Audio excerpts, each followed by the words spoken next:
They say they have a mountain of evidence. That folder was pretty thin.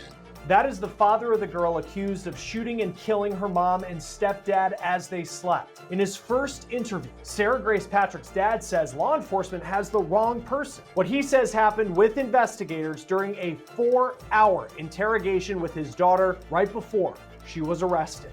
At the end of it, they started throwing pictures of her parents at us, her stepdad and her mom, deceased with gunshot wounds. We're on the case presented by Law&Crime. I'm Chris Stewart.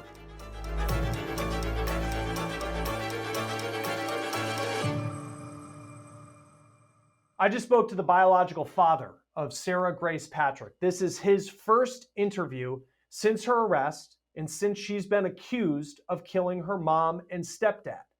Doniel Patrick says his daughter lived with him in the months after her mom and stepdad were murdered inside their home in Carrollton, Georgia. Doniel used to be married to Kristen Brock. He says they divorced in 2019, and then she went on to marry James Brock, who became Sarah Grace Patrick's stepfather. On February 20th of this year, the Brocks were found dead inside their home. Their stepdaughter, Sarah Grace Patrick, called 911. She said that her 5-year-old half-sister found the Brocks dead in their bed and then alerted Sarah Grace, who called the authorities. For the days, weeks, and months after the murders, Sarah Grace Patrick was very public on TikTok. She mourned the loss of her mom and stepdad, and she also reached out to content creators to have them cover the story. Y'all, this is Sarah Grace, and she messaged me back on June 3rd and just said, search up Brock case. She also spoke at her mom and stepdad's funeral. Never take a hug or anyone or anything for granted, and love with all that you have in you like they did. And lastly, my take on not taking people for granted. I want to thank my family, also known as my cattle fam, my grandparents, my siblings, Jaylee, Johnny, Jaden, Jojo, Trent, Tristan, Ashley, and Jesse for helping me get through my worst nightmare. And last but not least, I want to thank Tasha, Bree, Nate, Lane, Kimberly Hayes, Kim Bowling, Katie, and most of all, my father, Angie, and Ben for making such a big difference. Jamie and Mama would have thanked y'all too. I love you guys, and so do they. I'm sorry. Law enforcement and James Brock's family have told us that they found that speech to be scripted and inauthentic. And they also found it odd that Sarah said sorry at the end of the eulogy, but you'll hear what Sarah Grace's dad has to say about that in just a moment. Doniel Patrick is Sarah Grace Patrick's dad. He says that his daughter is 100% innocent. He was with her during an interrogation the day before warrants were issued for her arrest. He says she also lived with him after the murders for 4.5 months. He drove her to the sheriff's office to turn herself in after they were told that Sarah was going to be charged with the murders of the Brocks. He spoke with me in his first interview since his daughter's arrest. Here's what he had to say. Joining me now is Doniel Patrick, who is Sarah Grace Patrick's dad. Thank you for taking the time to be with us on Law&Crime. There's a lot that I want to get to, but let's just begin with, I know it was a tough day, the day that you learned your daughter was going to be arrested. What was your reaction when you heard that news that that's what police were going to do? I was in shock, first of all, and it really it broke my heart, and I was just scared for my daughter, not knowing what was going to happen next. Law enforcement had said that you had to take her to, I guess they had called, and then you brought her to the police station. I mean, what was that whole process like for you, and how it all went down? So the whole process was the day before, they brought us in for a witness impact statement, is what they were saying, and they were supposed to give property back. When we went in there to allow my daughter to talk, they interrogated her, and we were there for maybe 4 hours or so, and my daughter told them everything that they wanted to know multiple times. At the end of it, they started throwing pictures of her parents at us, her stepdad and her mom, deceased with gunshot wounds, and we stopped. As a father, she was considered a minor at the time, so I stopped the interview and told them that we were not going to talk no more, and They let us go. I asked them if they were arresting her, and they said no. And about 2 hours later, I guess it was, I received a call from them saying that I have to turn her in by 10 o'clock in the morning, or else they would send out the U.S. Marshals. So talked to my daughter. She was actually headed back to Alabama to be with one of her friends, and I talked to her, and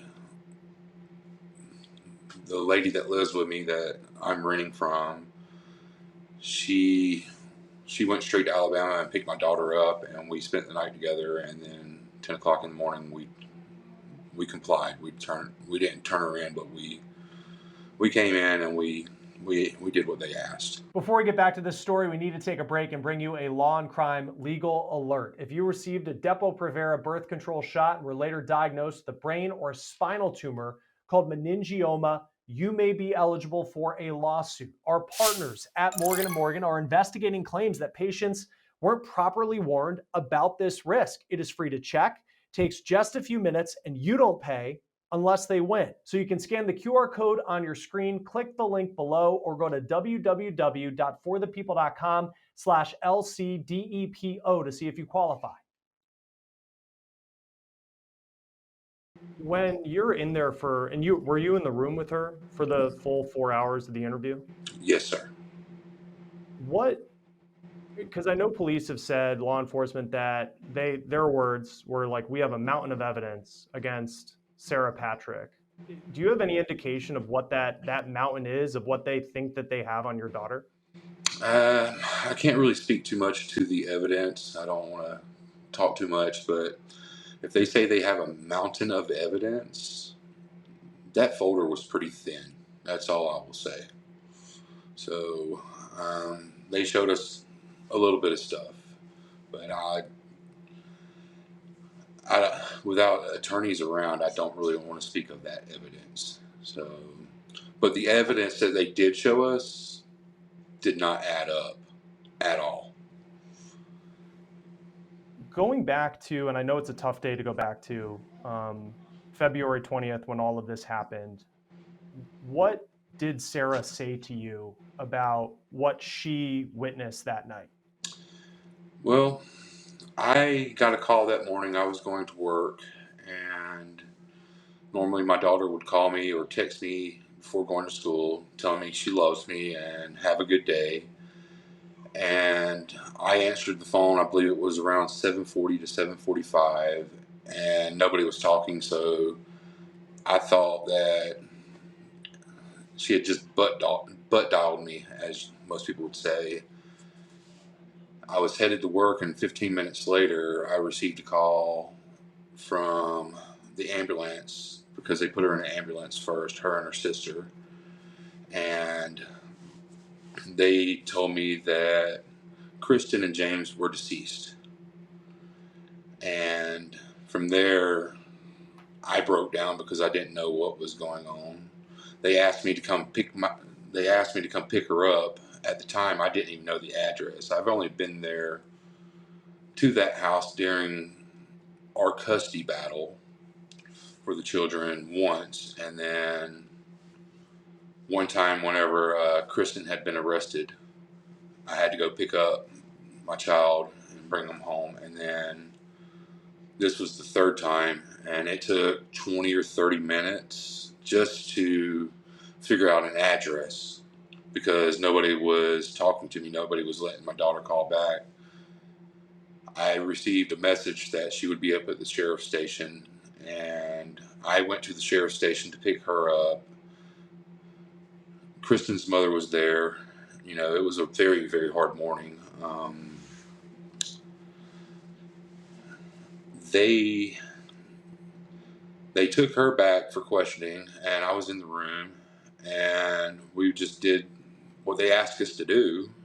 I thought nothing of it. We didn't have any kind of clue of what the nature of the crime was. We talked to the detectives, and from there, they took a break in between, and they were like, "Would you like to go outside, get a breath of air, smoke a cigarette, or whatever?" And that's what I did. I came back into the room, and they were interrogating her without my permission. She was 16 at the time, and then from there they let us go. We were there for quite a few hours. I know they were doing their job because that's what they're supposed to do. But from there we just went home. Over the past 4.5, 5 months since it happened, and then when the Carroll County Sheriff's Office said that she was going to be charged with these murders, I mean, what indication did you get that they were looking at her as a suspect during that time? Well, I got no indication at all because they weren't talking to me because I was not next of kin. They were talking to, of course, Dennis and James. James is next of kin, so I never heard from them for 4.5 months. I just, we were starting to try to get over the situation. We were still in mourning, and they called, like I said, they called us up and asked us to come in, said that they were going to give back property like my daughter's phone and some jewelry and stuff like that. And so we went in, and that's how everything happened the other day when they took out the warrants. What was, and I know that the sheriff had said, or the sheriff's office spokesperson for them, that Sarah had lived with the Brocks like short term. What was kind of the living, like how long, how would you characterize what, and I know it's difficult with divorce, and divorce is complicated, and this is tough, but what was the relationship, I guess, between Sarah and the Brocks? She loved them. She loved them with all her heart. Me and Kristen, we got divorced 2019. She got with James in 2018. My kids lived with her for about a year, and then Kristen got in a little bit of trouble, and I went back to the courts during COVID and fought for custody, and I won full custody of both of my kids, and they came home with me. I went through a divorce, and after my divorce, I wouldn't say I wasn't stable. I was working and everything like that, but Kristen and James had more to provide as far as at home, school systems and stuff like that. And it was my daughter's choice to go back and live with them. And I allowed it because I thought that things were getting better, and we went from there. And so Sarah's been with them, I think, since 2023. Did she have, and I know you said that she loved them. There's been a lot of talk about her social media, and we can talk about that in a moment, but was there any sort of issue she had with them at all that would have, for people looking at this and hearing what the sheriffs are saying, like any sort of problem in the house that could have led to something? I wouldn't say there was any kind of problem in the house. I think that she was just a normal teenager growing up, and when she didn't get her way, she called me, and when she didn't get her way with me, she called them. It's just a typical teenager. There wasn't many problems in the house. I mean, other than sometimes, their punishments, was different than my punishments. But other than that, no, there was actually no problems in the home that I knew of at all. For you, I know she had lived with you since the deaths of the Brocks. Were there any red flags for you over that period of time? Like, for people who have just kind of heard this, and you have this, the sheriff's office saying that she's responsible for this, and then she's living with you for this period of time. Was there anything that stood out to you that at any point you were thinking, or maybe even suspecting your daughter of being accused of this? Not at all, not one bit. Of course, when it all happened, there was a lot of crying, a lot of tears, a lot of mourning. A few weeks after we started, applying to jobs and stuff like that, she graduated high school. We had a couple different holidays that were pretty difficult because, Mother's Day, her mother's birthday, her own birthday. And, nothing indicated to me at all that she could have done this. Me and my daughter have 100% open relationship. I know about her boyfriends. I know about anything that she done. I've told her always, if you're ever in trouble, if you ever need me, if you're going to do something that's behind my back, you can always call me. And we lived a typical life, but there was no red flags at all. She expressed her feelings about her mom a lot. We started going to the same church that Brock's went to because, after this incident, it took my children's home away, it took their security away, and I didn't want it to take their faith away. And that's about it. But other than that, no red flags. My daughter, I know she was on TikTok and she was reaching out to people from what I understand. I'm not on TikTok. I'm not, as you can see, trying to even hook up this conversation with you. I'm not a very, very good with technology. But I know that she reached out to people on TikTok because she was wanting help, because we weren't getting answers from Carroll County. The only people that were getting answers was the next of kin, not my daughter, not me, not nobody. So for the last 4.5 months, we lived waiting for answers ourselves. The spokesperson for the sheriff's office who announced her arrest, when we spoke with her and we asked about just asking for, on their end, the red flags that they felt to then get to the point where they would make an arrest or anything along the way. And I know there's been a lot made about what Sarah said at the Brock's funeral and her speech. And they said because they felt they said this, that it was scripted. And then at the end, she said, sorry.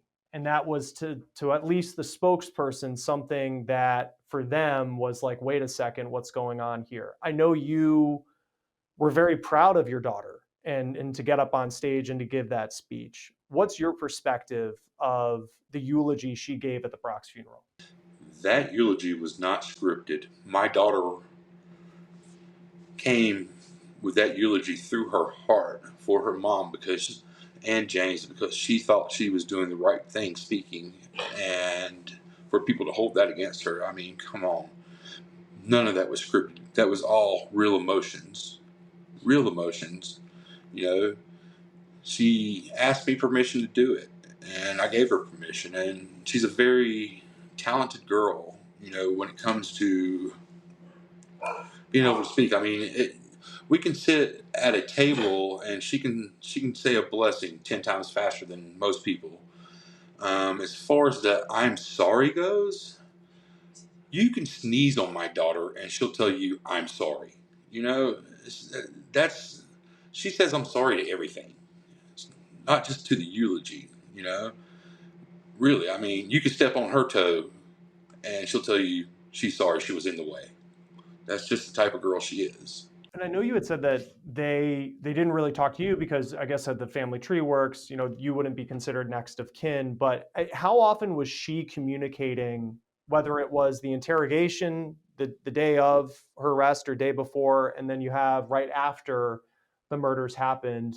Did she talk about how often she was communicating with law enforcement, kind of in that 4.5 month period? She used my phone to talk to the investigators for the first month or so, until everything kind of started to quiet down. They quit talking to her. She was very open with them. Every time she had any idea of a suspect or what could have went on, she told them. She texted them. And other than that, I wouldn't know no more than that. I let her do what she thought was right. I know some people have also said, and I know you've only been in the house a couple times, but for there to be gunshots in the home, and then apparently James had some sort of heart machine that would have gone off and made a lot of noise if his heart had stopped beating. And there is that question of, how does she not hear this? What do you say to that? Well, the LVAD machine that controlled his heart, it was a constant thing that it would go off. We went out to dinner before with them. I personally treated them to dinner a few times, and the LVAD would go off, and it could be something as small as blood pressure or just any little minor thing, and that LVAD would go off. To me, it wasn't too loud. And he would able, whatever the problem was, he would be able to regulate that and make it stop. If he couldn't make it stop, then it was a trip to the hospital. And there was a few trips to the hospital, but that machine, when it went off, it was almost normal to them. It was a part of their life at that point since he's had that. So I don't know much about Elvad and the heart problems that he had. Sure. But I do know that about the machine. Like I said, we were eating and it went off.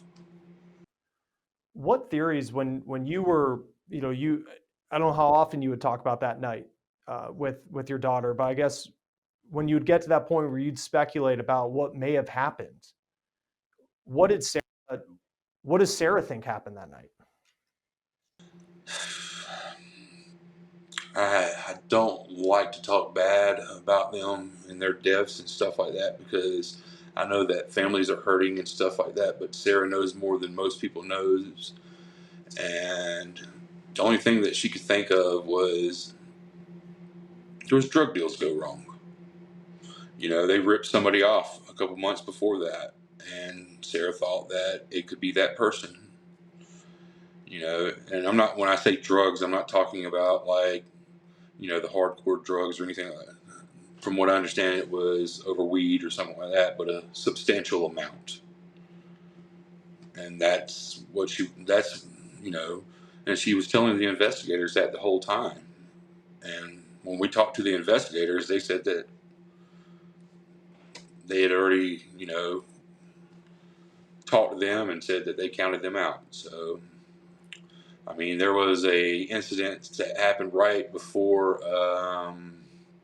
Valentine's. My son told me about, because when the detective came to my mom's house where I was staying,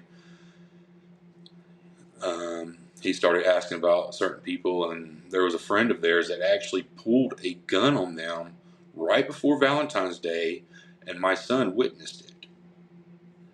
I can't say his name or anything like that, but that's my son, and he's not just gonna make stuff up like that. My son was with me at the time of everything. He was actually on winter break, so I had my son and for that entire week.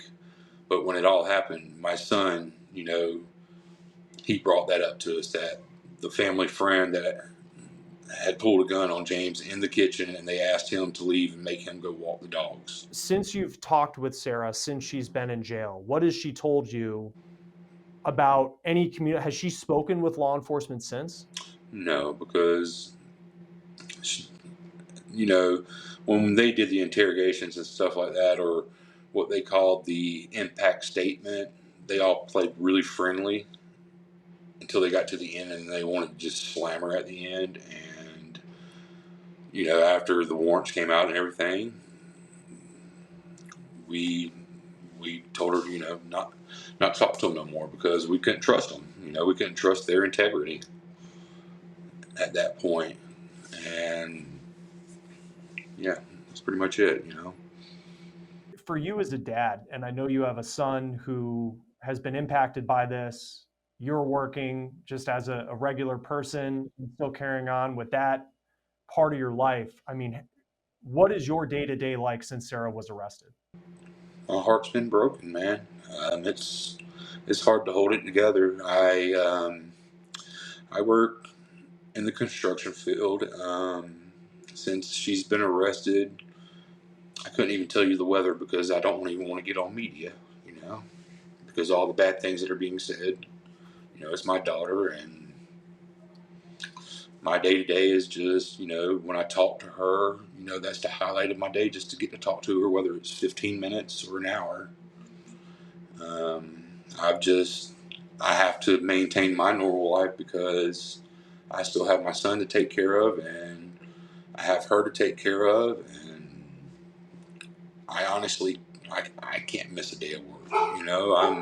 I'm just your typical blue-collar father that's trying to take care of his kids. When this all happened, I won't lie, my kids lost a lot of their security. Me, James, and Kristen, we were working together on raising them, and we were doing a really good job, And when this happened, it threw a whole curveball into all of our lives. Not just, not just mine, not just Sarah's, not just Donnie's or Jaylee's. It threw a curveball into everybody's life. And I know there's only so much that you can say about kind of the evidence and the investigation part of it. So if you can't answer this, I totally get it. Did law enforcement indicate to you that they have the alleged murder weapon in all of this? No, not at all. Not at all. They don't have a weapon. There has been no weapon found. I mean, they searched that property for days and days, and there was no weapon found. With the house, and I haven't been to the home. I do know Carrollton a little bit, but it seemed like it was a home on a kind of a, just a regular road with, not neighbors that are close by. I mean, with the makeup of the house, I mean, what do you want people to know about that home and kind of the makeup as they're trying to picture and piece together what law enforcement is saying and what they say played out? I really don't know too much about the home. Like I said, I've only been there a few times, and I won't lie, when we had to go back and recover some of the property and stuff like that, I was pretty much still in a state of shock. It was just your basic, I guess, ranch style home.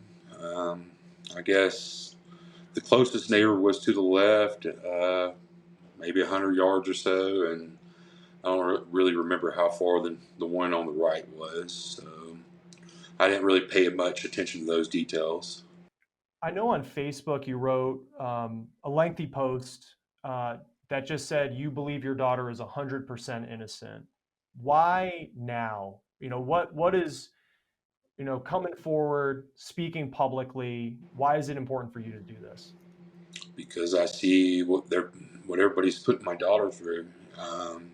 There's not many people advocating for her, and as her father, I need to advocate. And the reason that I took so long was because I personally, I was scared. I didn't know what was going on, and it was a big blow to me.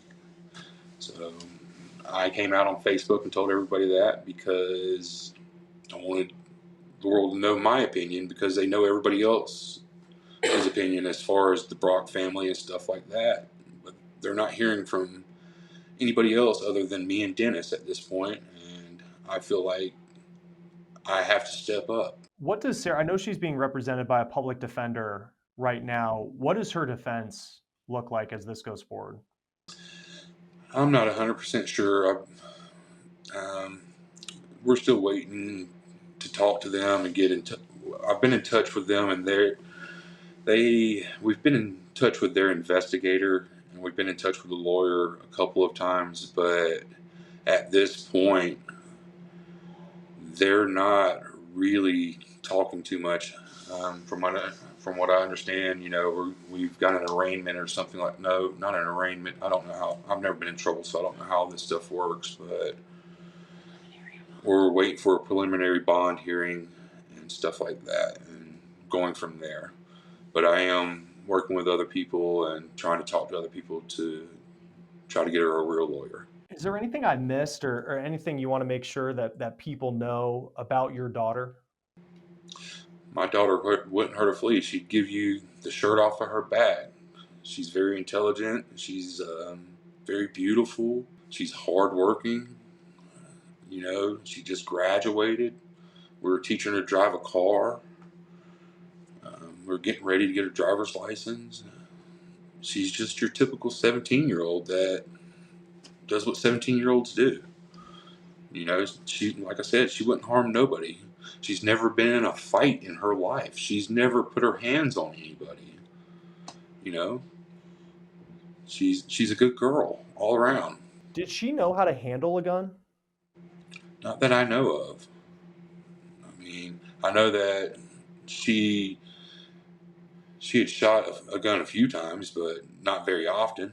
I know that, judging by what I seen, it would take somebody to be trained at shooting a gun to do what was done to them. And that's about all I can really say about that.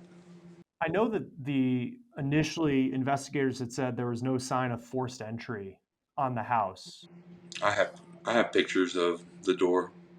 Do you believe that there was forced entry in the home? Yes, sir, I do. I have pictures of the door. There is clearly like an indentation and almost like a crowbar mark or something like that. I know it didn't break the entire door down, but it's like my daughter said, they slept with the doors unlocked. So I feel like whoever went in there, they knew what they were doing, because as you go through that back door, you're instantly in their room. Basically, you turn left and you're in their room. And I feel like the mark on the door was because, say, if they did have the door locked, they were moving quickly. They wanted to get in as fast as possible, even if the door was unlocked or not. Obviously, they wasn't trying to make noise. They were trying to get in there and take care of what they were trying to take care of. Somebody assassinated them, and it was not my daughter. And just before we go, is there anything that I missed or anything you want to make sure? And I know I asked you this once before, but just as, I want to make sure you have your opportunity to make sure people know about your daughter. And then also, just as they've taken in, to at least what we know from the sheriff's office, this mountain of evidence, and we don't know what's in the mountain of evidence that they haven't said. But is there anything I missed that you would want to make sure people know? No, sir, there's not much you missed. I really don't have much more that I can really talk about. I've seen some of the evidence, but I'm going to leave that to the lawyers in the courts. And like I said, the evidence that I have seen does not add up. And I've talked to the investigators quite a few times, and they even slip up on their own words about the evidence, which, like I said, makes me not believe in their own integrity. The integrity of the entire investigation. If you're sitting here working on this story or this scene for so many months, you should have your words together. And that's how I feel. Doniel Patrick, thank you for taking the time to be with us. I know this isn't easy. We really appreciate your time. Yes, sir. Thank you for taking your time to talk to me. Sarah Grace Patrick is just facing accusations that she shot and killed Kristen Brock and James Brock. She is facing 2 counts of murder and 2 counts of aggravated assault. She has yet to enter a plea. That will do it for On the Case, presented by Law&Crime. I'm Chris Stewart. Subscribe to us on YouTube and Spotify. We'll see you next time.